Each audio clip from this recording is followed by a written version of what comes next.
Hello, good morning students. I am Pratik Kumar from Suraj School Rewadi. Today I am going to deliver a lecture on the topic circles, that is chapter 10 of class 9th. Today I am going to solve exercise 10.4. Up to exercise 10.3 we have already solved in our previous videos. Clear? Today I am going to solve exercise 10.4. Question number first. In question first we have given two circles of radii 5 centimetre and 3 centimetre. जो ये larger circle है इसकी radius कितनी है 5 centimetre, और जो ये smaller circle है इसकी रेडियस कौन सी हो गई, ये वाली, ये रेडियस हो गई ना, ये कितनी गिवन हमें 3 centimetre. Clear? And the distance between their centres is 4 centimetre. और इन दोनों के सेंटर के बीच की डिस्टेंस कितनी है बेटा 4 सेंटीमीटर हमें गिवन है. अब यहाँ से फिगर से ध्यान से देखना, तो हमें क्या फाइंड आउट करना है, हमें फाइंड आउट करना है the length of the common कोड ए बी. इस सर्कल की कोड कौन सी है ए बी, इस सर्कल के भी क्या हो गई कोड ए बी. तो दोनों सर्कल की ए बी क्या हो गई कॉमन कोड. तो हमें इस कॉमन कोड की क्या करनी है, लेंथ फाइंड आउट करनी है. क्लियर? तो हमें देखो सबसे पहले क्या गिवन है, हमें गिवन है ओ ए हमें गिवन है कितनी 5 सेंटीमीटर. क्लियर? इसके बाद हमें ए ओ यानी कि ओ डैश ए ये हमें गिवन है 3 सेंटीमीटर, और यहाँ से ओ डैश कितनी गिवन है O dash is equals to 4 centimetre. अब हमें फाइंड आउट क्या करनी है, हमें ए बी फाइंड आउट करनी है बेटा. कौन सी फाइंड आउट करनी, साइड ए बी. अब देखो यहाँ से ओ ए का स्क्वायर करो बेटा. ओ ए का स्क्वायर क्या होगा, यहाँ से ओ ए कितनी मेरे पास 5 का स्क्वायर कितना होता है 25. क्लियर? अब यहाँ पर आप ओ डैश ए का स्क्वायर करो. Square of O dash A क्या होगा 3 का स्क्वायर, और 3 square is 9. Clear? And O dash square is 4 का स्क्वायर कितना होगा बेटा 16. अब आपको यहाँ से इन तीनों से देखो एक रिलेशन समझ में आ रहा होगा, क्या कि जो ओ ए का स्क्वायर है, ओ ए का स्क्वायर वो किसके इक्वल आ रहा है बेटा ओ डैश ए का स्क्वायर प्लस में ओ डैश का स्क्वायर.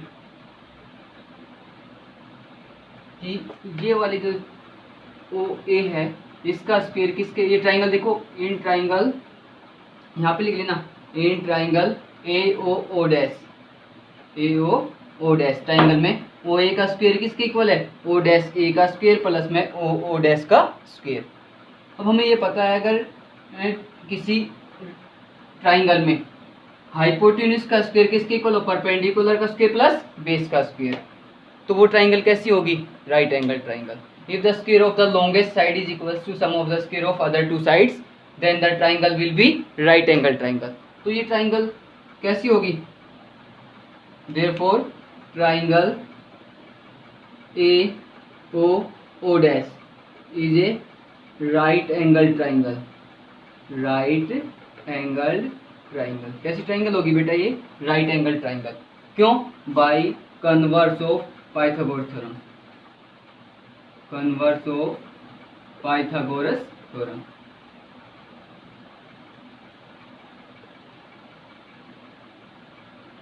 देखो अब पाइथागोरस थ्योरम का जो कन्वर्स है उसकी स्टेटमेंट क्या कहती है, the square of the longest side of it in a triangle the square of the longest side is equals to sum of the square of other two sides, then the angle opposite to larger side will be a right angle. तो ये angle कैसा होगा 90 degree का. Clear? अब हमें ये पता है कि अगर हम सेंट, तो ये परपेंडिकुलर हो गया बेटा यहाँ से O dash, it means O dash is perpendicular to A B. क्योंकि रेडियस से अगर हम परपेंडिकुलर ड्रॉ करते हैं तो वो कोड को क्या करता है bisect. It means O dash bisects A B. जो ओ डैश है वो बाइसेक्ट करेगा किसको, बाइसेक्ट ए बी को बाइसेक्ट करेगा. क्योंकि हमने थ्योरम डिस्कस की थी पहले कि अगर हम सेंटर से कोई परपेंडिकुलर ड्रॉ करते हैं किसी कोड के ऊपर तो वो कोड को क्या करता है bisect. It means O dash bisects A B. अब ए बी को बाइसेक्ट करता है तो इसका मतलब ए ओ डैश और ओ डैश बी क्या हो जाएंगे इक्वल. तो O dash A equals to O dash A equals to O dash B. अब ओ डैश ए कितना था हमारे पास 3, तो ओ डैश ए प्लस में ओ डैश बी। हमें तो क्या फाइंड आउट करना था, ए बी फाइंड आउट करना था। ए बी किसके इक्वल होगा, ओ डैश ए प्लस में ओ डैश बी। तो ये 3 थी तो ये भी कितनी होगी 3, तो 3 + 3 क्या हो गया बेटा 6। तो जो कॉमन कोड है उसकी लेंथ कितनी आ गई हमारे पास 6 सेंटीमीटर। जो हमें ये फाइंड आउट करनी थी इसकी कितनी आ गई लेंथ 6 सेंटीमीटर। तो ये हमारा क्या आ गया आंसर। क्लियर, आ गया समझ में सभी को। देखो बेटा क्वेश्चन नंबर सेकंड क्वेश्चन में हमें क्या किया मैंने, क्या कह रहे हैं सेकंड क्वेश्चन में, if 2 equal codes of a circle intersect with in the circle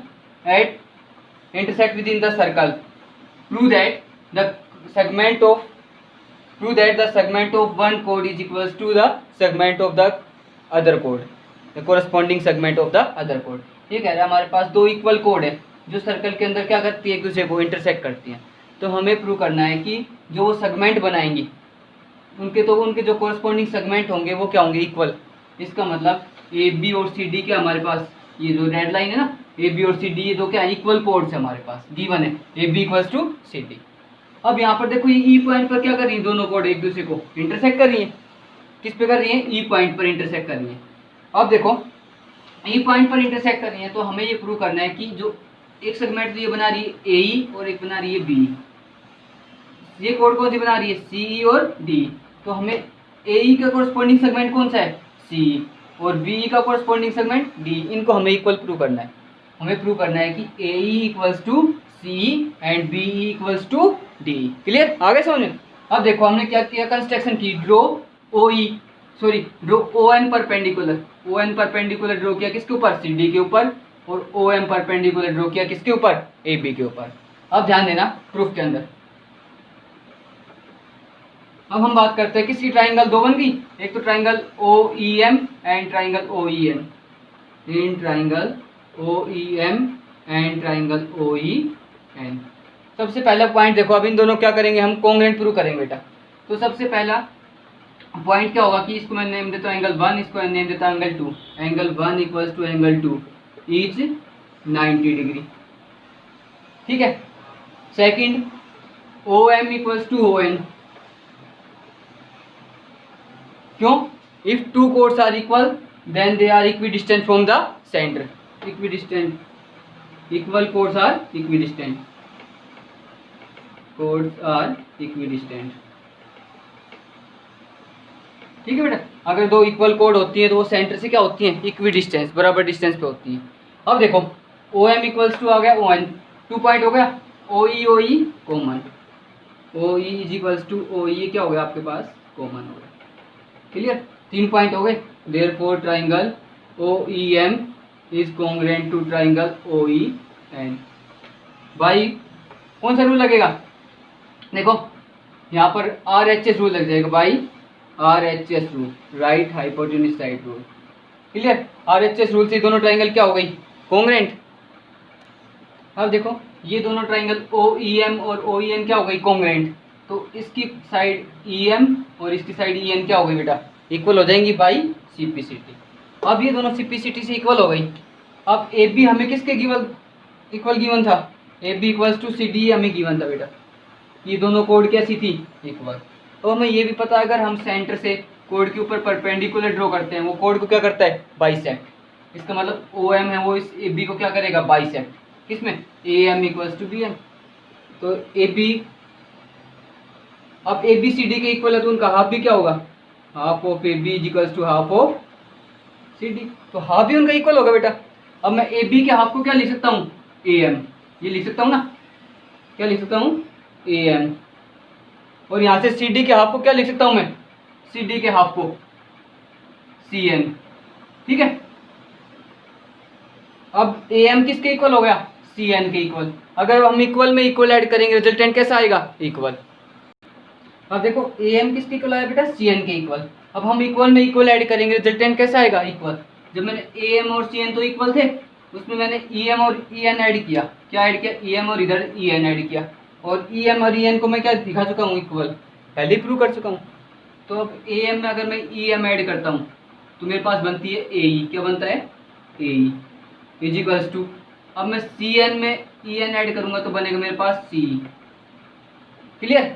तो इसका मतलब ए इक्वल्स टू सी, जो हमें प्रूव करना था, ए इक्वल्स टू सी प्रूव करना था। हो गया प्रूव एक पार्ट। तो अब देखो नेक्स्ट, अब यहाँ से ए ई सी के इक्वल है, अब मैं ए बी किसके इक्वल गिवन था, सी डी के इक्वल। इक्वल में से इक्वल सब्ट्रैक्ट करूंगा तो भी क्या आएगा, रिजल्टेंट इक्वल आएगा।